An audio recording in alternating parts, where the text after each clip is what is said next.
Stage 6, the penultimate day of the USA Pro Challenge, taking the riders from the debut town of Loveland, heading for another debut town in this event, Fort Collins, 185 kilometres, 115 miles. TJ Van Garderen, after the victory in the time trial, signing in. Third place there, Tommy Danielson, split by just over 1.5 minutes. Riders moving away from Loveland from what turned out to be a very fast start with speed in excess of 30 miles an hour. Yes, they were trying to shake out the day's racing very early on, but the tailwinds weren't helping matters. Finally, after nearly an hour of racing at speeds of up to 30 mile an hour, one man who'd tried all of the attacks was finally getting clear, Michael Rogers.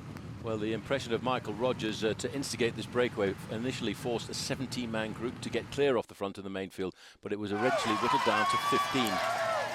The big climb of the day was the climb of Devil's Gulch, which took them through the 80-kilometre point. The 15 riders were still clear, and there was a message too for Jens Voigt along the way. Main field were led nearly all the way up the long climb to the summit of the climb by Team Cannondale, making sure that that breakaway group didn't get too much of an advantage over the main field, because they were thinking in the back of their minds that this day would be a day for their man Peter Sagan. But over the undulations leading towards the end, Lucas Hughes was trying to reach them from the peloton, and other riders were now launching an attack by Richie Porte, but taking with him Lachlan Morton, the best young rider in this race. This was the only serious attack of the day against TJ Van Garderen. Well, Lachlan Morton was very quickly covered by Matthias Frank, because they were not going to let the young rider from Australia, 21-year-old Morton, get clear, and eventually it all came back together. But there was still the little problem of a man by the name of Peter Sagan carefully covering the moves.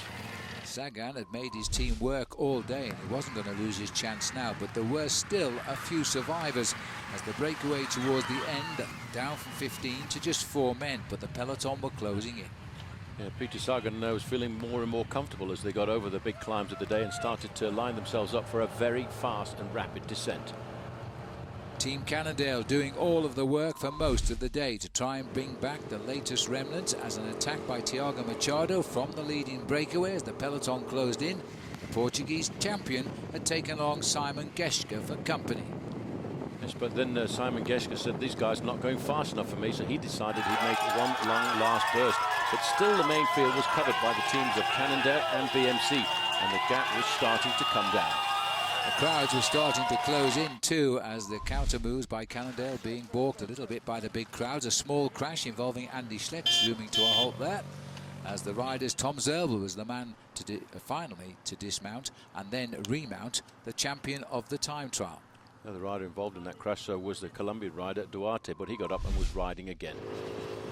Last escape of the day, Michael Rogers being swept up here with Mejias as they run down to the finish. It was now going to be not all of the riders coming home together, but the most important man was certainly there, Peter Sagan. So when they came into the finishing straight, Rory Sutherland, the Australian, there launched a last-minute burst, but he was quickly overtaken by the 3 fastest sprinters in this race, and leading them to the line, Peter Sagan. Second in place in the white jersey on the right was Mechek here, a man who's been knocking on the door all season, but hasn't yet managed the win. And he wasn't going to do it this time either against Peter Sagan. Greg van Avermaet of Belgium in the red, taking third place. Well, it's more or less the points competition for him now. Peter Sagan having won 3 days, and the possibility of another win when the race goes down to Denver tomorrow. The overall standings going into the final day, presented by United Healthcare, TJ Van Garderen kept his advantage 130 over his teammate, and there was no change at all in the top 10 riders overall. It's all down to Denver tomorrow as we go down for the final stage.